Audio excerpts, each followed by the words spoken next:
So we talked on the schedule about doing a summary of the day. Well, that seems kind of silly since most of us were here all day.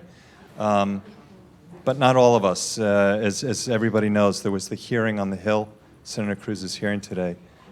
Several of you were there. A bunch were actually listening in, multitasking. Megan, as she's already explained, was there and has offered to provide her perspective, her thoughts, catch people up, get us ahead of the news feeds and everything else that I'm sure we'll be reading tonight, tomorrow, and talking about for the weeks to come. So I'll turn it over to Megan.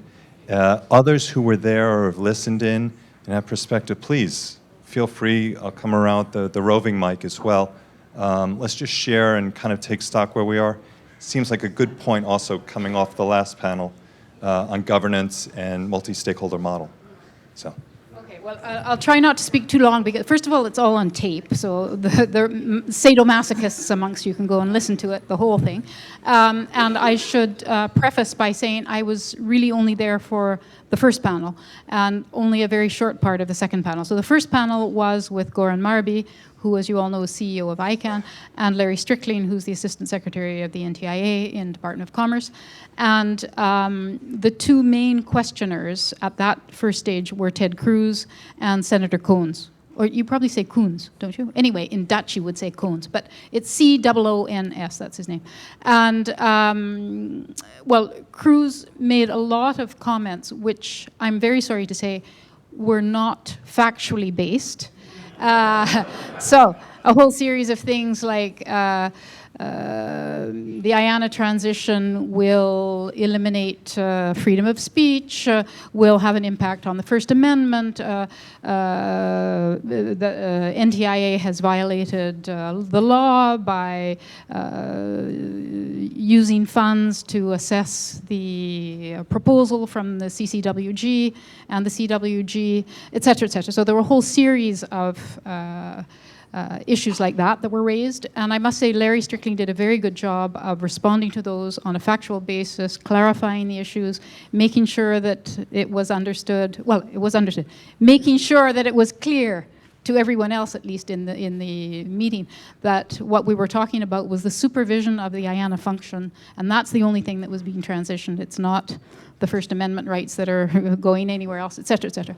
And Goran also was asked, unfortunately, to answer things like, can you guarantee that the bylaws of ICANN will never be changed in the future?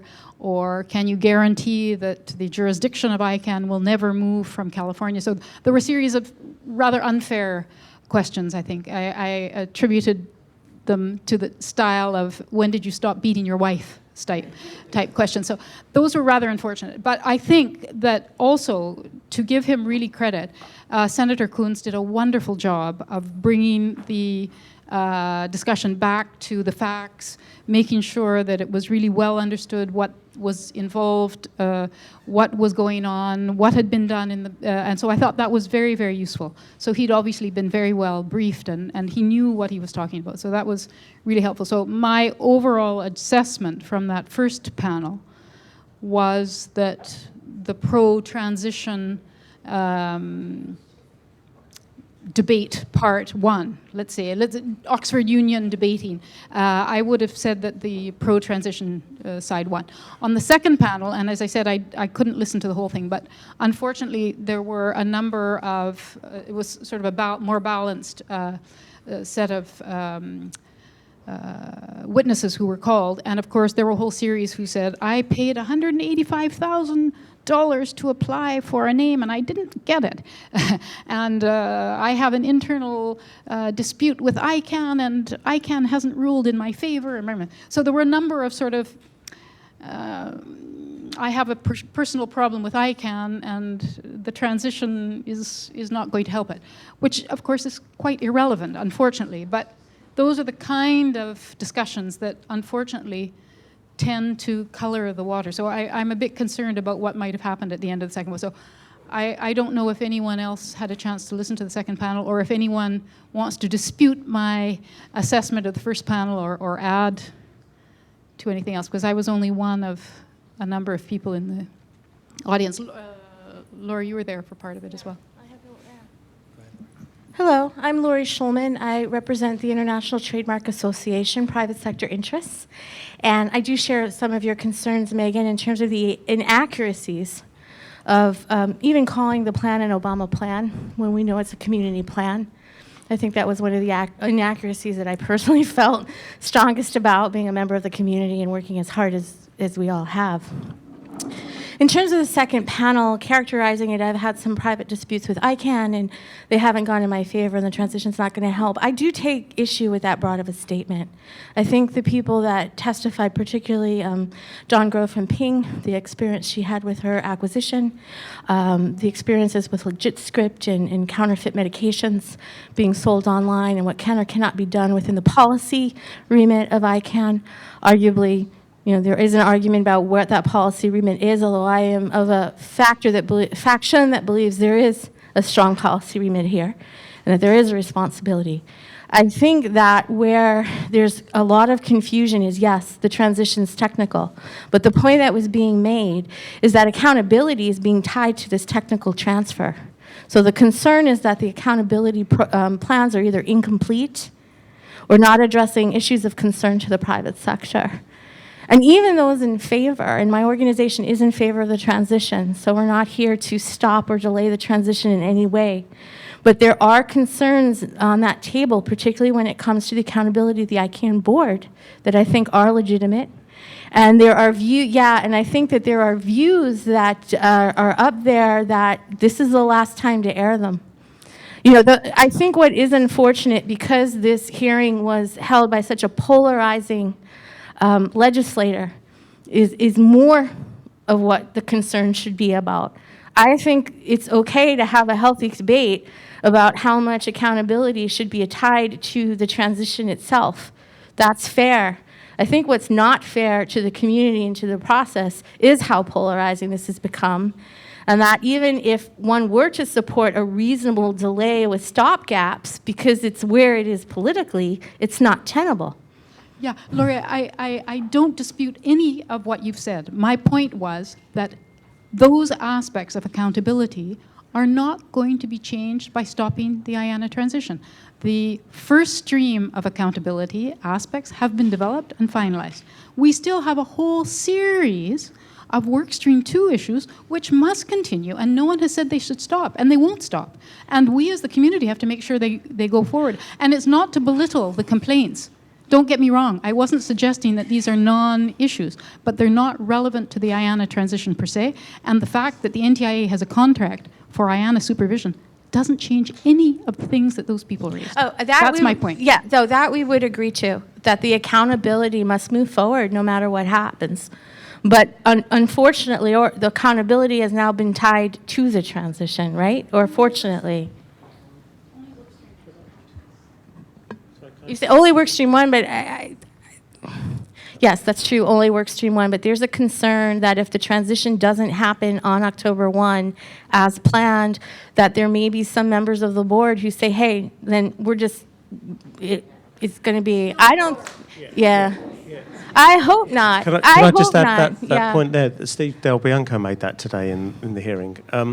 That if the transition goes ahead, then the new bylaws gives us as a community far greater power over the ICANN board than we've had before.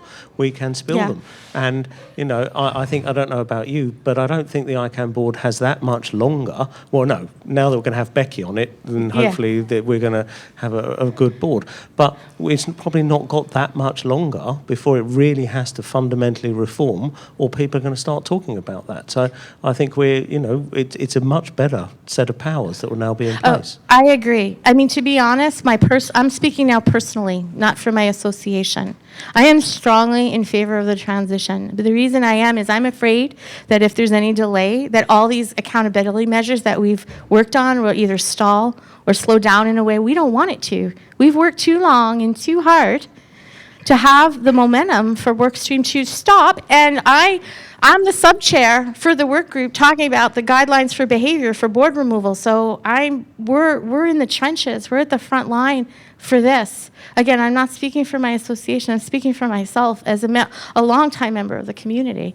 And that is my true fear. And that is why I found some of the discussion this morning completely, as you said, mischaracterized, unhelpful, really put the issues of the transition in a light they shouldn't be. And that we're in full agreement. Indeed. But that was my point, too, for the second panel, that my concern was that those issues that were raised, which are perfectly legitimate, don't get me wrong, I didn't mean to mischaracterize them as not legitimate concerns.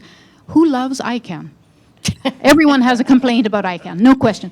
But my point was that those will raise non-substantial issues relating to the transition itself, and will raise concerns amongst the broader population thinking, what on earth are we doing? This is an organization that's not reliable, that's not accountable, that's not responsible, et cetera, et cetera. That was my concern, that it would have a negative impact on the transition itself. Not that things have to be changed. I think everyone agrees that things have to be changed, and we do have a lot of good things that have already been done in the accountability. Just don't have a referendum. That's not how we work, no. Yeah. I'd like Sorry, to add this one thought. time- Is it okay? Sure. I'd like to add one thought, and that is basically, so what I'm hearing from the group, and I would believe that what we've got right now is a grand bargain. A great deal of ICANN accountability that continues to move forward, and the time in which to enact this accountability, finish these accountability measures and move this forward is now. Our organization, I2 Coalition, who's one of the sponsors of this event, put together a letter last week, which many of the people in this room have signed on to, that was actually entered into congressional record today and was talked about. Mark, your team put together a letter as well. A lot of people have spoken out and talked about how this is important to happen now. Since today's hearing, I have been reached out to by congressional offices asking for our group to come in and teach them about the IANA transition. I'm hoping that many of you in this room also get those types of calls, go out there, make those connections, continue to put out those letters. We're not done by a long shot. So beyond just recapping what happened, I hope that we take action to engage congressional members. We've got their interest peaked now, and go ahead and close the deal. Okay, very short, as somebody who's been there. I want to voice a concern you voiced already, but I can't be strong enough. I think we shouldn't allow something like this, like that son of McCarthy this morning does character assassination, threatening, ignoring the facts and things like that. This just simply cannot go on, because this is such a disrespect not only to Larry Strickland and other people, it's a disrespect to us and to the work we did all the time. And somebody like son of McCarthy has to be stopped, and he has to be called out simply with the facts. Even if people repeat it 3 times, sorry, this fact is wrong, he just repeats it again and again and again till somebody believes it. I know it's politics, but we shouldn't allow it, because we are the one who pays the price.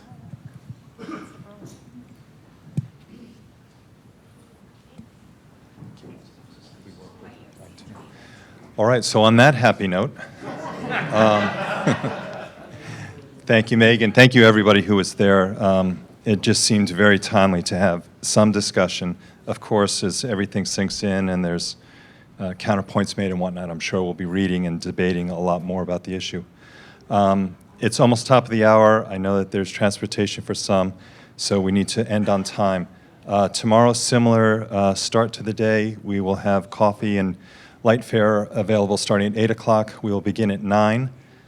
We have a panel tomorrow focused on more technical challenges facing registry operators. And then we'll have keynote address at the end of the day. And Christian has also agreed to mix it up a bit, drawing the audience in with more Q&A. We will just be having morning sessions tomorrow. We plan to finish the day around 11:30 a.m. So with that, I bid you all a good day. It's a pretty gorgeous day in Washington, so go enjoy yourself. We'll see you all tomorrow. Thank you.